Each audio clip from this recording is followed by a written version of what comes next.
습니다. 하나님 아버지 감사합니다. 말씀대로 신령과 진정으로 주님께 예배드리길 소망합니다.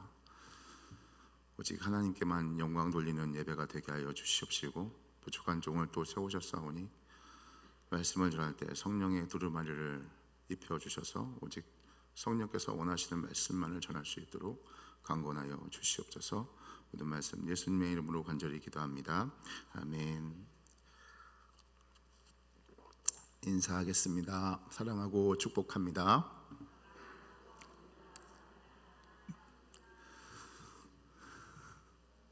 한 번 더 하겠습니다. 사랑하고 축복합니다. 추우신데 잘 나오셨습니다.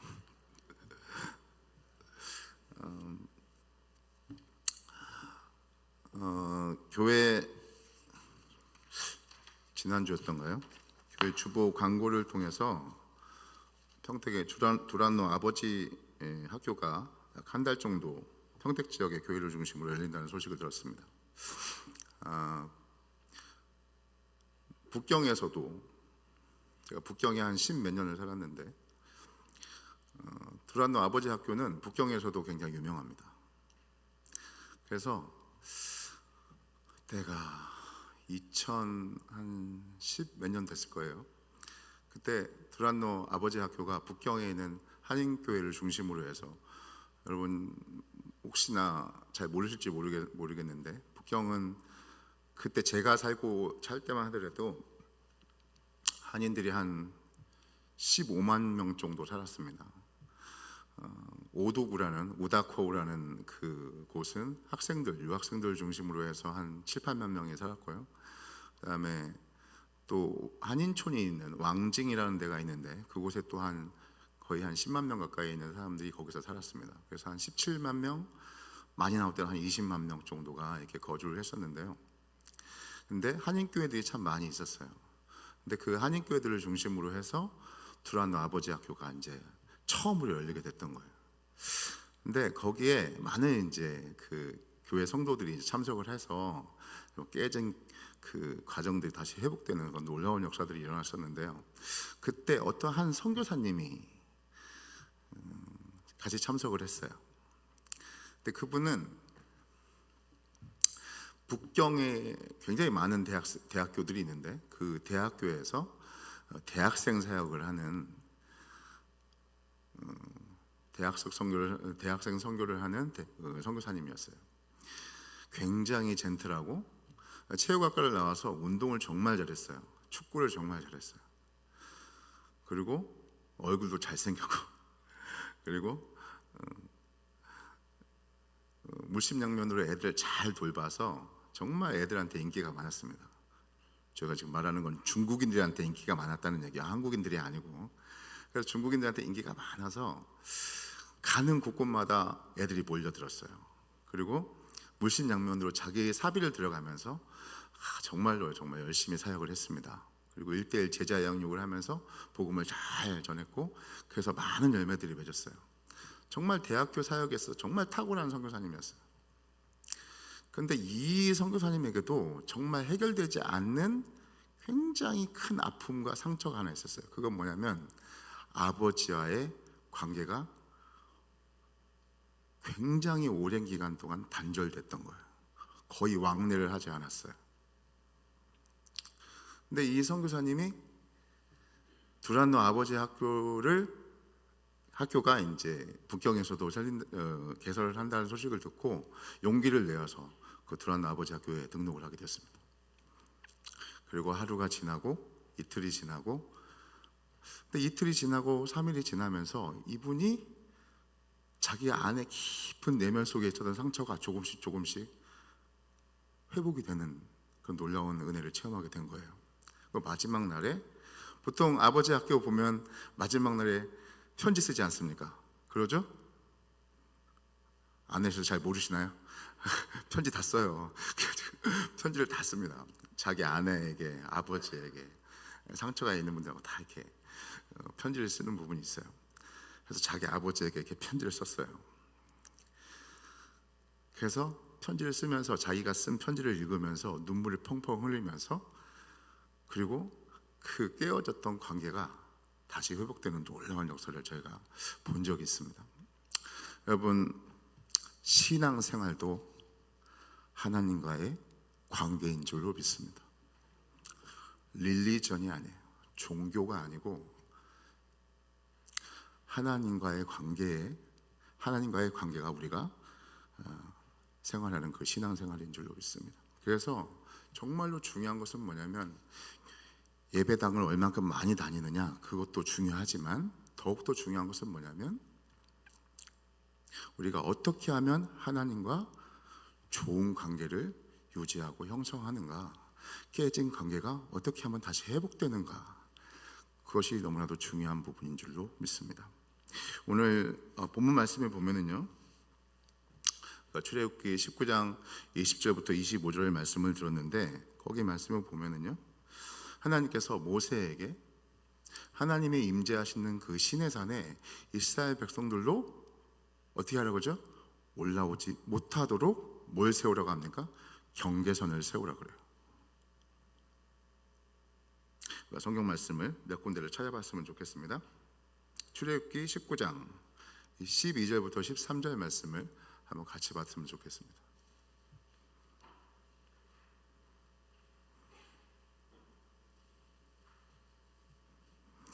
PPT가 안 되면 찾으셔야 될 것 같습니다. 자, 출애굽기 19장 11절부터 13절 우리 한 절씩 한 절씩 같이 읽죠. 12절 13절 같이 읽도록 하겠습니다. 시작. 너는 백성을 위하여 주의 경계를 정하고 이르기를 너희는 삼가 산에 오르거나 그 경계를 침범하지 말지니 산을 침범하는 자는 반드시 죽임을 당할 것이라. 그런 자에게는 손을 대지 말고 돌로 쳐 죽이거나 화살로 쏘아 죽여야 하리니 짐승이나 사람을 막론하고 살아남지 못하리라 하고 나팔을 길게 불거든 산 앞에 이를 것이니라 하라. 성경에서 다른 말부터 저기 지금 보면 하나님께서 임재하신 시내산에 이스라엘 백성들을 올라오라고 해요? 올라오지 말라고 그래요? 경계선을 세우고 올라오지 못하도록 딱 경계선을 세우는 것을 볼 수 있어요. 출애굽기 다시 한번 오늘 본문 말씀도 읽어봤으면 좋겠어요. 출애굽기 19장 20절과 21절입니다. 같이 읽죠. 시작. 여호와께서 시내산 곧 그 산 꼭대기에 강림하시고 모세를 그리로 부르시니 모세가 올라가매 여호와께서 모세에게 이르시되 내려가서 백성을 경고하라. 백성이 밀고 들어와 나 여호와께 와서 보려고 하다가 많이 죽을까 하나. 공통점이 뭐죠? 출애굽기 19장 12절과 13절과 그 다음에 출애굽기 19장 20절 21절의 내용이 뭐죠? 하나님께서 강림하실 때 이스라엘 백성들이 올라오는 것을 허락하지 않아요. 경계선을 세워서 절대로 올라오지 못하도록 만드는 것을 볼 수 있어요. 다시 한번 다른 말씀도 한번 볼게요. 마지막인데요. 출애굽기 19장 24절 말씀도 한번 같이 읽도록 하겠습니다. 찾으셨나요? PPT가 늦어요. 19장 24절 같이 읽겠습니다. 시작. 여호와께서 그에게 이르시되 가라 너는 내려가서 아론과 함께 올라오고 제사장들과 백성에게는 경계를 넘어 나 여호와에게로 올라오지 못하게 하라. 내가 그들을 지금 세 군데에서 계속 반복되는 게 뭐죠? 강조하는 게 뭐예요? 올라오지 못하도록. 하나님이 모세에게 경계선을 세우고 세 번이나 백성이 올라오지 못하도록 하시는 것을 볼 수 있어요. 왜 그럴까요? 왜 그럴까요? 여러분 출애굽기 우리가 지금 19장을 봤는데요.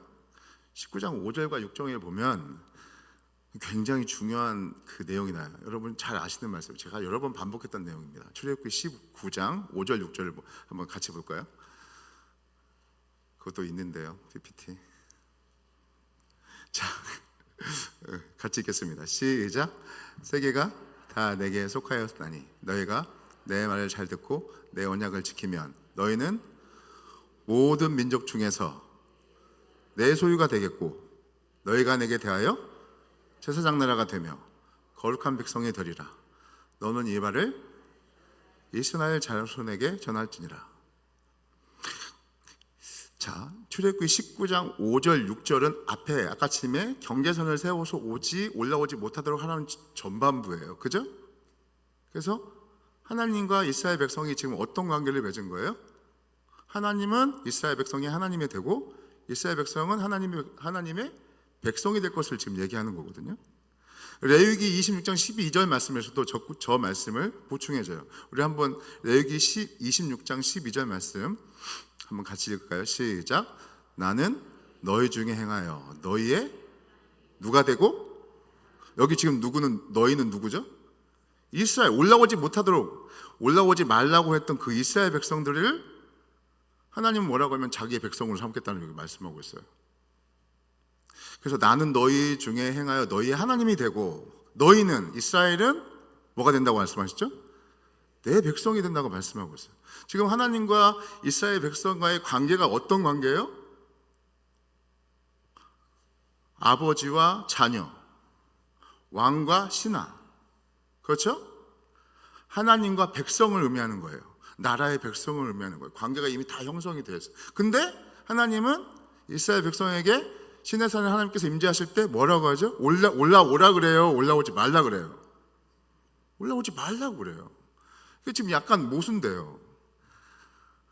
아니, 얼마나 하나님이 백성 삼으셨으면 하나님께서 같이 그 백성과 함께 있기를 원하시잖아요. 그래서 당연히 하나님께서 임재하실 때 이스라엘 백성들이 올라와서 함께 거하시는 것을 하나님께서 원하실 텐데, 하나님은 오히려 이스라엘 백성에게 올라오지 말라고 그래요. 왜 그럴까요? 이유가 뭘까요? 왜 하나님은 이스라엘 백성들에게 경계를 세우고 시내산을 거룩한 산이라고 말씀하시면서 거기 임재하실 때 이스라엘 백성들 보고 올라오지 말라고 하는 이유가 도대체 뭘까요? 이 경계선이 도대체 의미하는 게 도대체 뭘까요? 우리가 이 말씀을 통해서 크게 세 가지를 나눠보고 싶은데요, 이 경계선은 첫 번째로 의미하는 게 뭐냐면 하나님의 속성을 얘기하는 거예요. 하나님은 은혜와 긍휼을 베푸시는 어떤 하나님이요? 사랑의 하나님이시지만, 하나님은 의롭고 공의롭고 거룩하신 하나님이기 때문에 죄와 더러움과 같이 공존할 수 있나요? 공존할 수 없나요? 공존할 수 없다라는 것을 말씀하는 거예요. 이스라엘이 하나님의 백성이라는 거, 하나님께서 긍휼과 은혜를 베푸시는 사랑하는 하나님의 백성인 거 다 알아요. 근데 중요한 것은 뭐냐면 그 이스라엘 백성들의 뭐가 문제가 해결되지 않았어요? 죄의 문제가 해결이 안 됐거든요. 죄의 문제가 해결이 안 되다 보니까 뭐 하지 말라 그래요? 올라오지 말라라고 하는 거예요. 그래서 이 경계선은 뭘 얘기하냐면 인간의 죄의 한계성을 얘기하는 거고, 죄의 비참함을 얘기해 주는 거예요. 그래서 우리가 성경 말씀을 한번 다시 봤으면 좋겠는데요, 로마서 3장 9절과 10절 말씀을 한번 다시 봤으면 좋겠습니다. 자, 23절까지 같이 읽겠습니다. 시작. 그러면 어떠하냐? 우리는 나으냐? 결코 아니라 유대인이나 헬라인이나 다 어디 아래 있다고요? 죄 아래 있다고 우리가 이미 선언하였느니라. 기록된 바 의인은 없나니 하나도 없으며. 23절 같이 읽겠습니다. 시작. 모든 사람이 죄를 범하였음에 하나님의 영광에 이르지 못했다라고 말씀하고 있어요. 그래서 그 죄에 대한 한계가 느껴지는 거예요. 어느 사람도 그 경계선을 넘을 수가 없는, 그렇죠? 죄에 대한 무능력함을 가지고 있는 거예요. 모든 사람이 다 범죄하였고 의인이 한 명도 없다고 말씀하고 있어요. 그래서 사도 바울은 로마서 7장에서 또 죄에 대한 비참함에 대해서 이렇게 얘기하고 있습니다. 우리 한번 같이 읽어보죠. 로마서 7장 23절부터 24절 말씀입니다. 같이 읽겠습니다. 시작. 내 지체 속에서 한 다른 법이 내 마음의 법과 싸워 내 지체 속에 있는 죄의 법으로 나를 사로잡는 것을 보는도다. 24절 시작. 오라 나는 이 사망의 몸에서, 그래서 죄의 한계성이 있기 때문에, 죄의 비참함이 있기 때문에 어떤 사람도 하나님 앞에 가까이 갈 수가 없는 것입니다. 경계선을 세워서 절대로 올라오지 못하도록 만드는 거예요. 여러분, 인간은 오랜 시간을 거치면서 그 죄의 한계를 극복하기 위해서 부단히 애써왔어요. 수많은 노력을 해왔습니다. 그러나 인간이 어떠한 노력으로도 그 죄의 한계를 극복하지 못했어요. 인간은 죄를 해결하기 위해서 자식을 태워서 드리기도 했어요. 악한 짐승에게 사람을 제물로 드리기도 했어요. 자신의 몸을 상하는 고행을 통해서 죄를 해결해 보려고도 노력했어요. 그러나 인간의 어떤 노력도 그 죄의 문제를 해결하지 못했어요. 여러분, 성경 말씀에 보면 미가서 6장인데요, 거기 보면은 인간이 그 죄에 대해서 그 죄를 해결해 보려고 경계선을 넘어보려고 얼마나 많이 노력했는지를 우리가 볼 수가 있습니다. 미가서 6장 6절부터 7절 말씀인데요, 저것도 한번 같이 읽겠습니다. 시작. 내가 무엇을 가지고 여호와 앞에 나아가며 높으신 하나님 앞에 경배할까?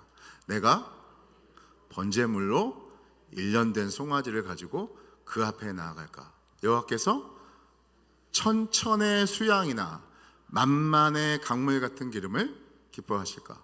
내 허물을 위하여 내 맏아들을 내 영혼의 죄를 말미암아 내 몸에 열매를 드릴까요? 여러분, 죄를 해결해 보려고 뭘 했다는 거예요?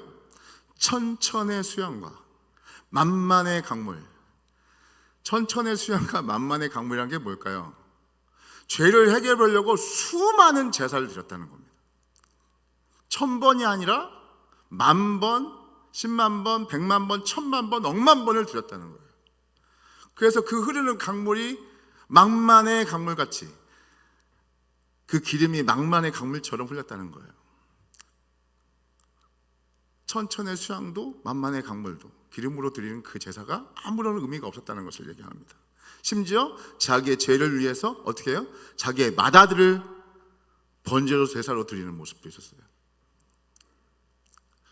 자기의 몸의 열매, 자기 몸의 열매가 뭐죠? 똑같은 아들을 얘기하는 겁니다. 자식을 얘기하는 거예요. 자기 죄의 허물을 해결하기 위해서 자기 자식을 드리는 모습도 있었다는 거예요. 그렇지만 어떻게 됐죠?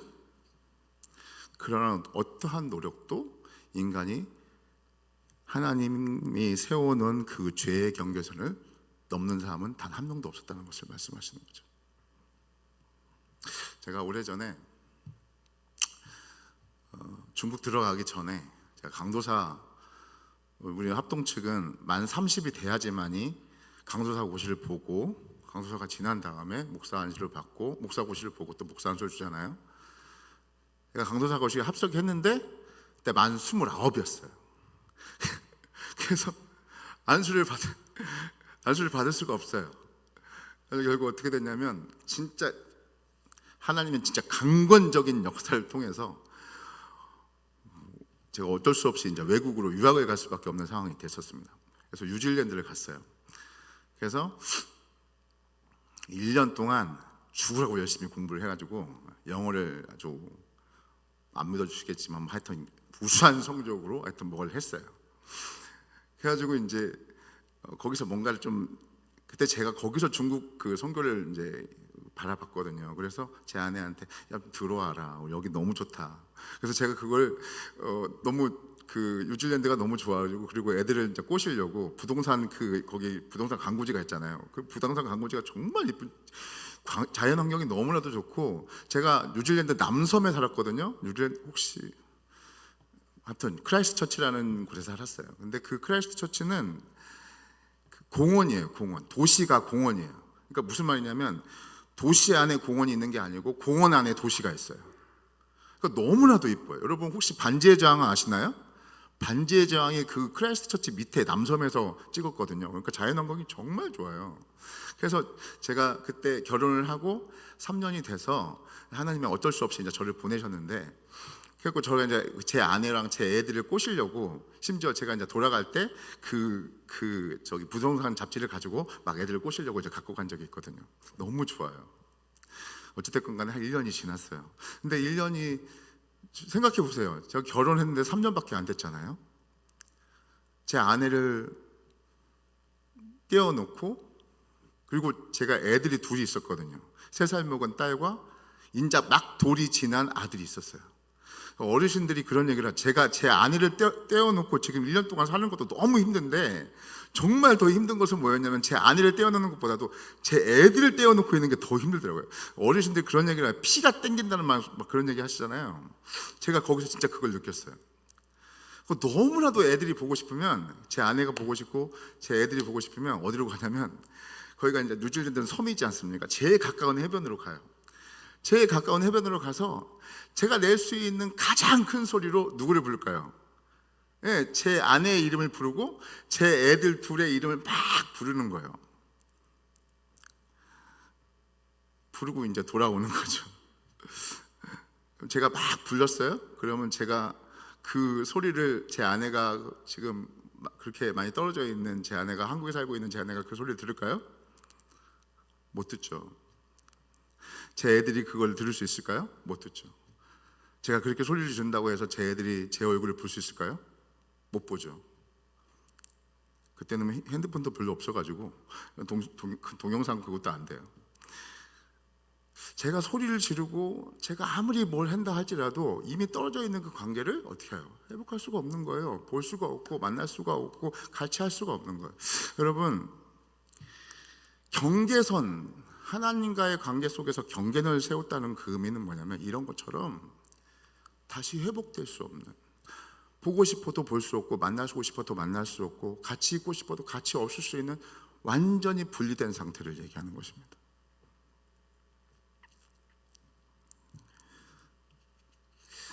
그 경계선을 세우고, 그래서 인간이 범죄함으로 말미암아서 결국은 공의롭고 의로우신 그 하나님 앞에 우리가 갈 수 없는 존재라는 것을 우리가 이 출애굽기 19장의 말씀을 통해서 우리가 볼 수가 있는 거예요.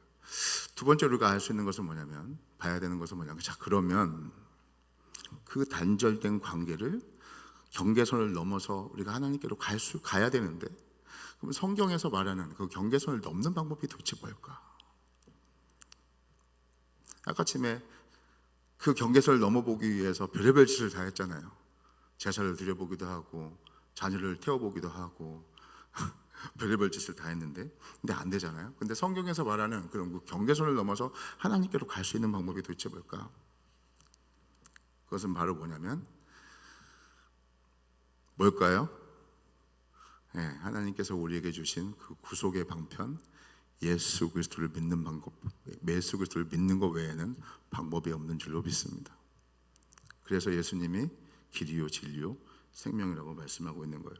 여러분, 이 구속의 은혜를 스가랴 3장에서는 이렇게 표현합니다. 스가랴 3장 3절부터 4절 말씀인데요, 우리가 한번 같이 읽어보죠. 시작. 여호수아가 더러운 옷을 입고 천사 앞에 서 있는지라 여호와께서 자기 앞에 선 자들에게 명령하사 그 더러운 옷을 벗기라 하시고, 또 여호수아에게 이르시되 내가 내 죄악을 제거하여 버렸으니 내게 아름다운 옷을 입히리라 하시기로. 이게 무슨 말이냐면, 스가랴 3장에 보면은 대제사장 여호수아가 하나님 앞에 섭니다. 근데 서 있는데 어떤 옷을 입었다고 돼 있죠? 어떤 옷을 입었어요? 더러운 옷을 입었다고 돼 있어요. 그리고 그 옆에 누가 서 있냐면 사탄이 같이 서 있어요. 그리고 더러운 옷을 입고 있는 그 대제사장 여호수아를 참수하고 대적합니다. 그때 하나님께서 더러운 옷을 입고 있는 대제사장 여호수아를 책망하는 게 아니라, 당연히 제사장이 깨끗한 옷을, 깨끗한 세마포를 입고 있어야 되는데 더러운 옷을 입고 있으니까 하나님은 반드시 더러운 옷을 입고 있는 그 대제사장 여호수아를 책망해야 되는데, 오히려 하나님은 여호수아를 책망하지 않고 참소하고 있는, 대적하고 있는 사탄을 책망하세요. 그리고 하나님께서 이렇게 말씀합니다.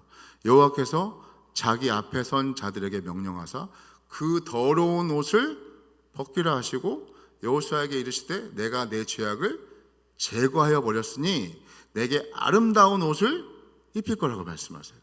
더러운 옷을 벗기고 죄악을 제하고 아름다운 옷을 입혀주신다고 말씀하고 있어요. 그리고 5절에서는 정결한 관을 세워주신다고 말씀하고 있어요. 생각해 보세요. 아니, 더러운 옷을 입힐 게 아니라 책망을 해서 저주를 해야 되는 상황인데 오히려 대제사장 여호수아에게 더러운 옷을 입고 있는 대제사장 여호수아를 더러운 옷을 벗기시고 아름다운 옷을 입히시고 정결한 관을 세우신단 말이에요. 근데 중요한 거는, 그럼 하나님은 어떠한 방법으로 그 여호수아의 더러운 옷을 벗기시고 깨끗한 옷을 입히실까요? 어떠한 방법으로 여호수아의 그 죄악을 하루 만에 제거해 주실까요? 이게 바로 9절에 나와요. 사가랴서 9절, 사가랴서 3장 9절 말씀을 한번 다시 같이 읽어보도록 하겠습니다. 시작.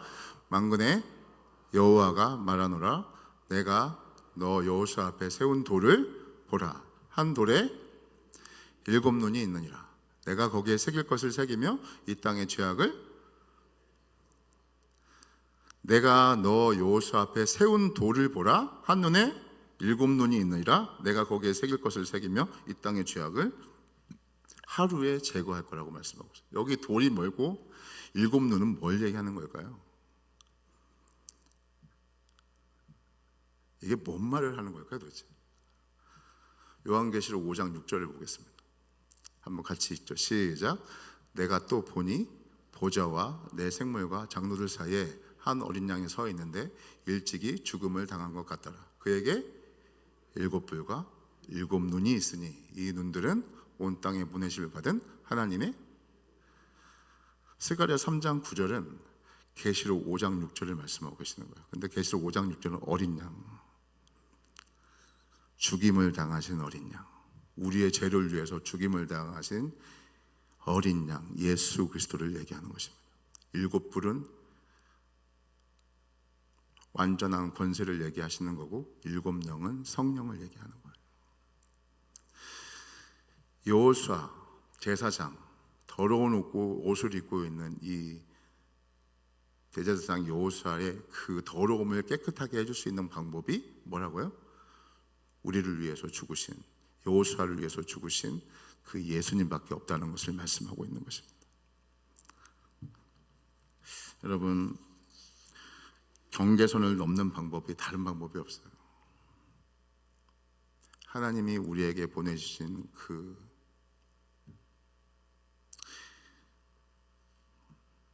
영원한 구원자이신 예수 그리스도의 그 보혈의 피밖에 없는 줄을 믿으시기 바랍니다. 여러분, 성경이 구약이 929장이고 신약이 260장이고 그래서 1189장입니다. 그걸 절수로 하면 31,173구절이에요. 한번 생각해 보세요. 신구약 1189장 31,173구절이 얘기하고 있는 게 도대체 뭘까요? 다시 한번 돌려서 생각해 보면, 만약에 1189장 31,173구절에 예수를 빼버린다면, 성경 31,173구절에서 예수를 빼버린다면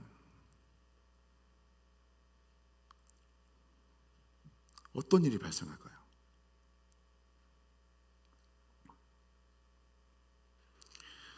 성경은 만약에 31,173구절에서 성경에서 예수를 빼버리면 성경은 우리하고는 아무 의미가 없는 책이 되어버립니다.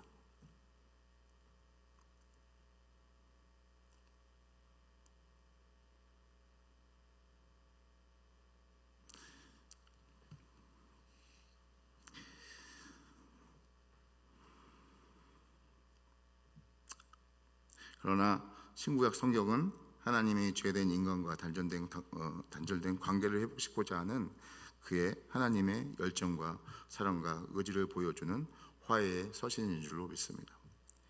성경은 예수 그리스도 그리고 그가 흘리신 피가 죄된 우리가 죄의 경계선을 넘어 하나님께 나아갈 수 있는 유일한 능력이며 통로이며 방법임을 증거하고 있습니다.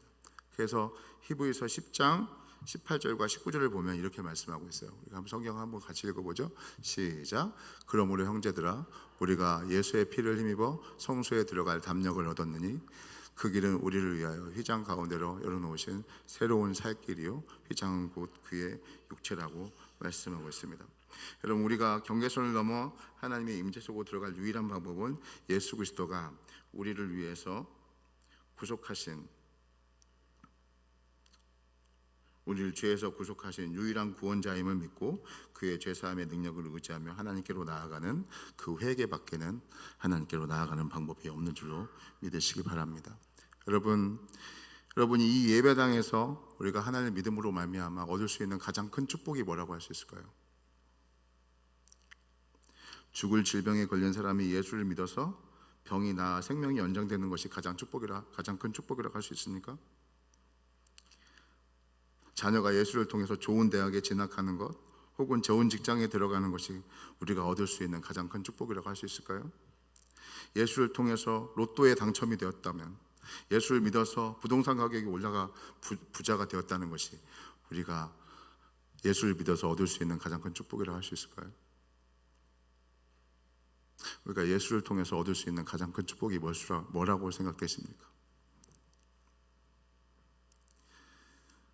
죄된 인간이 전지전능하신 하나님을 통해 받을 수 있는 가장 큰 축복은 예수를 믿음으로 예수의 십자가에 흘리신 피를 힘입어서 죄의 경계선을 넘어 하나님의 영광의 임조 속에 들어가는 것이 바로 죄된 인간이 하나님께 받을 수 있는 가장 큰 축복임을 믿으시기 바랍니다. 마지막으로 우리가 경계선을 넘어서 하나님의 영광의 임재 속에 들어간 사람의 삶의 모습이 어떠해야 될지를 우리가 한번 살펴볼 필요가 있어요. 여러분, 아까 전에 제가 경계선은 하나님께 가까이 갈 수 없는 죄인의 비참함과 한계성을 의미한다고 말씀드렸습니다. 그리고 그 죄인이 그 경계선을 넘어서 하나님과 함께 할 수 있는 방법이 바로 오직 예수 그리스도밖에 없다는 것을 제가 말씀드렸습니다. 그러면 예수를 믿어서 경계선을 넘어 하나님의 임재 속에 들어간 사람의 그 삶의 모습은 어떨까요? 어떠해야 될까요?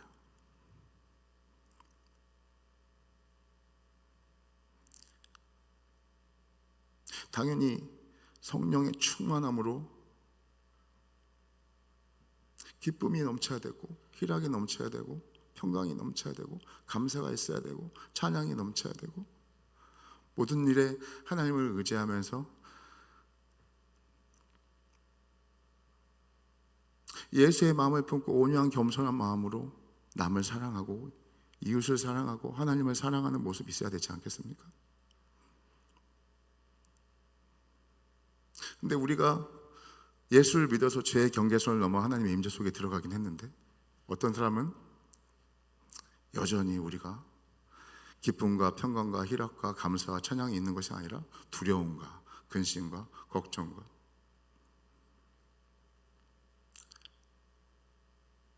예수의 마음을 품고 사람을 사랑하는 것이 아니라 여전히 미워하고 멸시하고 질투하고 시기하고, 믿음의 눈이 띄어져서 하나님께서 우리에게 행하실 그 놀라운 것을 소망하는 것이 아니라 여전히 세상에만 집착하고 있고, 여전히 세상에 눈을 들여 있고, 여전히 전전긍긍하면서 여전히 생명이 없고 능력이 없는 삶을 살아갈 때가 너무나도 많이 있어요. 왜 그럴까요?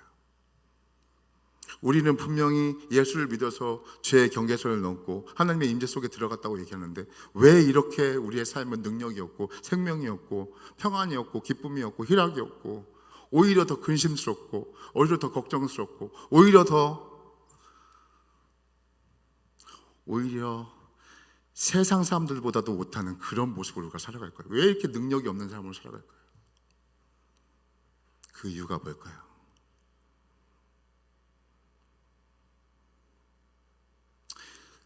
제가 이전에 한 몇 주 전이에요. 제 차가 좀 오래됐거든요. 2008년도식이 차. 그래도 지금까지 얼마나 잘 썼는지 몰라요.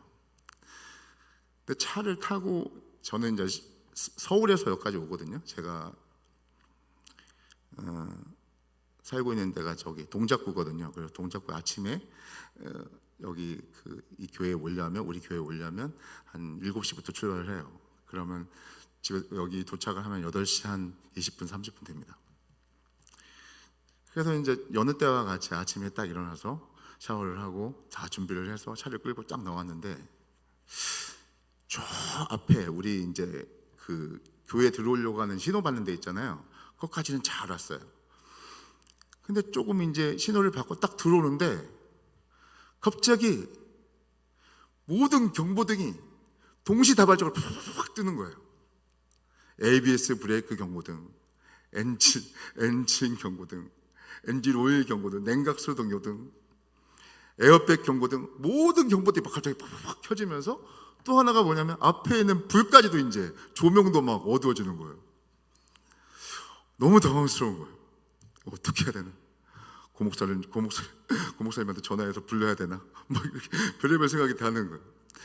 근데 막 켜지면서 그래도 이제 교회 다 왔으니까 그래도 조금 더 가보면 되겠다 해가지고 엑셀을 막 밟고 우리 그 좀 교회가 약간 언덕대기지 않습니까? 이제 그 식당 쪽으로 이제 딱 들어섰는데 엑셀을 막 밟았는데도 차가 예전 같으면 팍 나가야 되는데 안 나가는 거예요. 비비비비 거리면 가는 거예요.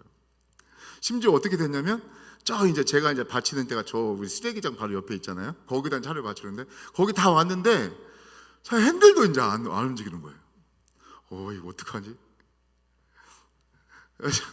차를 딱 받쳤는데 정말 그래서 정말 그 순간에 정말 제가 할 수 있는 모든 기도를 다 했던 거예요. 하나님 제발 여기 주차장까지는 그래도 갈 수 있도록 도와주세요. 막 하면서 이제 다 온 거예요.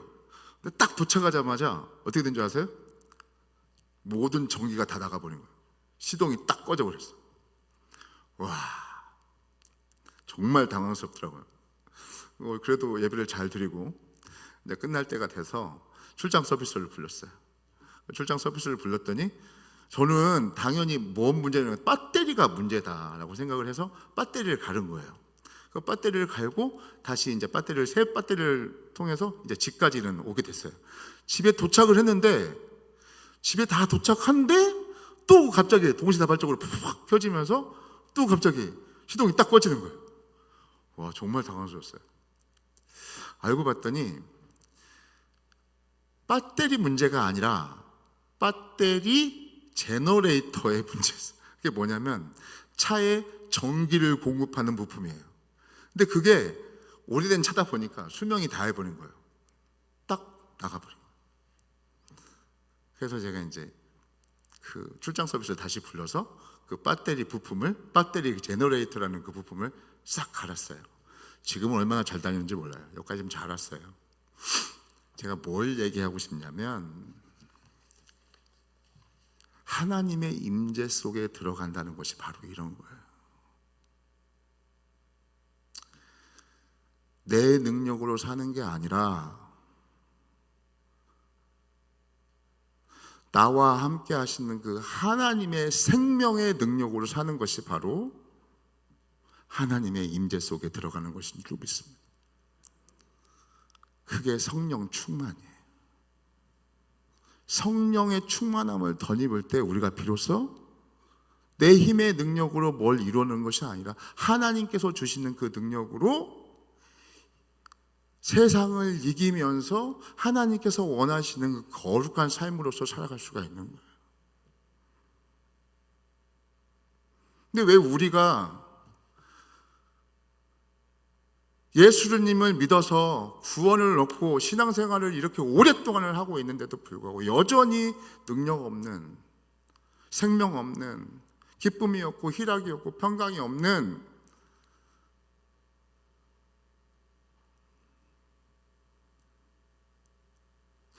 왜 그런 모습을 여전히 살아갈까?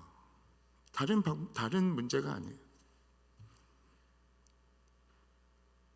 그거는 내가 죄의 문제를 해결하지 못했거나 수십 년 동안은 교회 생활을 했다 할지라도 내가 여전히 죄의 문제를 해결하지 못했거나 아니면 그 성령의 충만함을 내가 던집지 못하기 때문에 힘없고 능력 없고 생명 없는 그런 신앙생활을 하고 있는 줄로 믿습니다.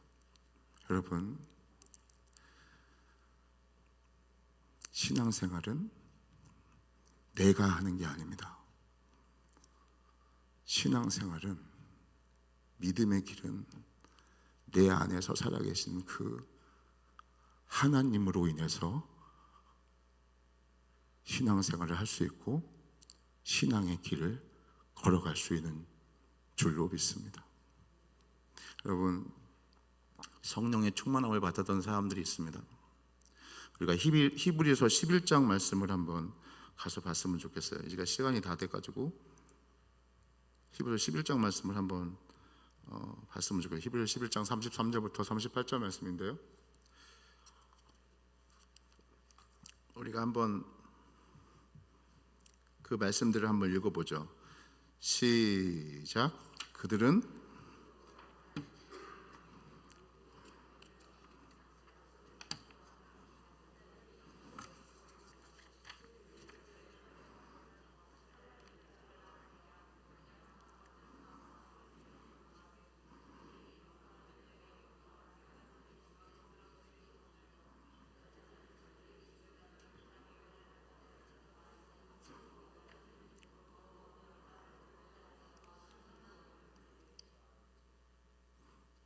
네, 이 말씀을 보면 우리가 히브리서 11장 말씀이 믿음장이거든요.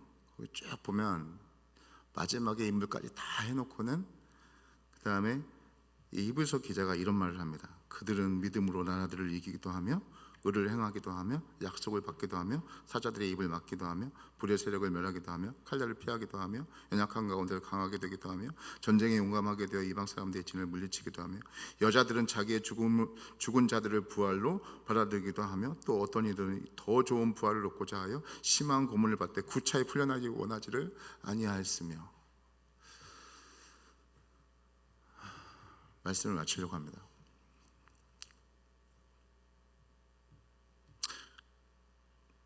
우리가 한번 우리의 삶을 한번 돌아봤으면 좋겠어요.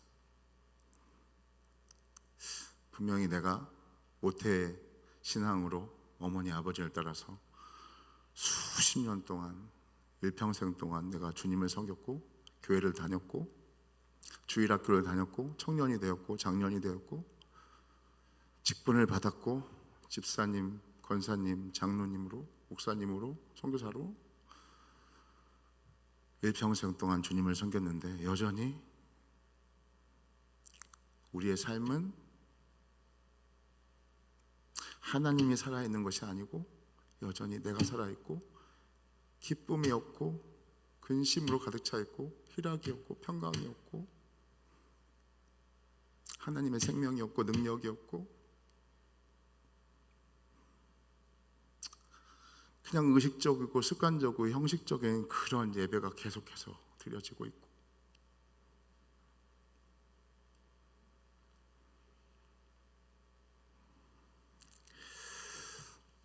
에베소 5장 18절 말씀에 이런 말씀이 있습니다. 술 취하지 말라. 이는 방탕한 것이니 오직 성령의 충만함을 받으라고 말씀하고 있습니다.